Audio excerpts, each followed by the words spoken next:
తెలంగాణ రాష్ట్ర సిపిఎస్ ఉద్యోగుల సంఘం రాష్ట్ర అధ్యక్షుడి. తెలంగాణ రాష్ట్రంలోని 2.6 లక్షల మంది అబ్బో ఇక్కడ కేజీ చీరలు కొంటే అర కేజీ చీరలు ఫ్రీ అంట. మంగళ్య షాపింగ్ మాల్ కేజీల్లో సేల్, టన్నుల్లో ఆనందం.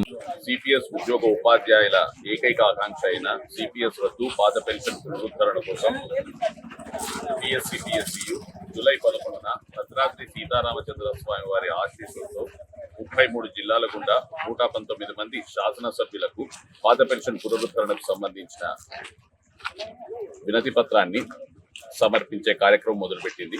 అందులో భాగంగానే ఈరోజు ధర్మపురికి రావడం జరిగింది. మినిస్టర్ గారిని కలుద్దామని చెప్పి ఇక్కడ ఉన్న ధర్మపురిలో ఉన్న సిపిఎస్ ఉద్యోగ ఉపాధ్యాయులందరం కలిసి కూడా వచ్చి వినతి పత్రం సమర్పించాము.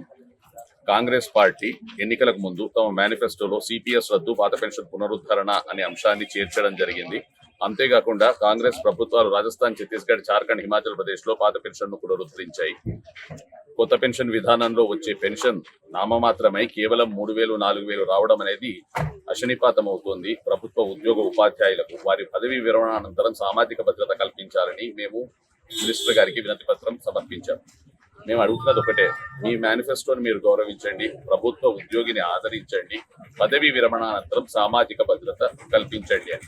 ఈ 42 రోజుల ఈ కార్యక్రమం జనజాగరణ యాత్ర కంప్లీట్ అయిన తర్వాత ఆగస్టు 23 హైదరాబాద్ లో చలో హైదరాబాద్ కార్యక్రమానికి పిలుపునిచ్చాం. ఆ రోజు రాష్ట్ర వ్యాప్తంగా ఉన్న 2.60 లక్షల సిపిఎస్ ఉద్యోగ ఉపాధ్యాయులందరూ కూడా హైదరాబాద్ చేరి తమ ఆకాంక్ష, తమ కోరికను గట్టిగా ప్రభుత్వానికి వినిపిస్తారు. ప్రభుత్వం వెనువెంటనే పాత పెన్షన్ పునరుద్ధరించాలని మీ ద్వారా కోరుతున్నాం.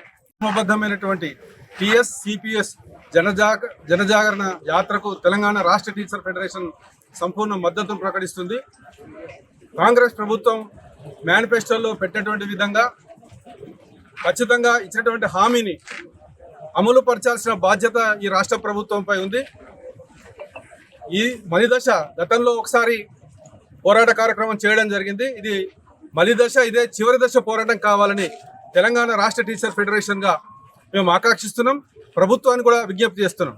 ఎందుకంటే కొన్ని రాష్ట్రాల్లో ఉన్నటువంటి కాంగ్రెస్ ప్రభుత్వం ఇచ్చిన హామీని అమలుపరుస్తూ పాత పెన్షన్ విధానాన్ని పునరుద్ధరించిన సందర్భంలో ఇచ్చిన హామీ మేరకు ఖచ్చితంగా న్యాయబద్ధమైన, మరొకసారి ధర్మబద్ధమైనటువంటి పాత పెన్షన్ విధానాన్ని పునరుద్ధరింపజేయాలని చెప్పేసి ఈ ప్రభుత్వాన్ని కోరుతున్నాం.